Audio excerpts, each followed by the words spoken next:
ఎంత బాగుందో. దానికన్నా బాగుందా? ఏ రోజైనా మొగుడికి కాళ్ళు పట్టావేంటే నువ్వు అడగకుండానే ప్రియుడికి మాత్రం కాళ్ళు నొక్కుతున్నావు. ఇక చాలు డార్లింగ్, తిరుగు.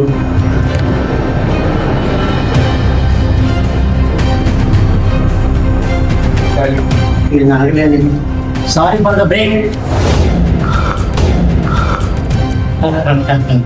ఏమిటి మీరు? క్యాంప్కి వెళ్ళలేదే, ఇక్కడ క్యాంప్ వేసా. డార్లింగ్ నేను వెళ్ళొస్తా. ఆగు, డోర్ లాక్ చేశాను.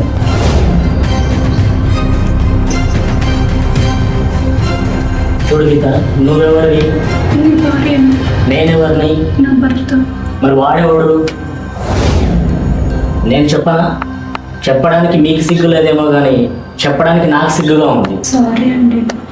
సారీ చెప్పేంత చిన్న తప్పు కాదు ఇది. తాళి కట్టిన మొగన్ని నేను ఉండగానే పరాయి వాడిని ఇంట్లో తీసుకొచ్చి మంచం ఎక్కించావు.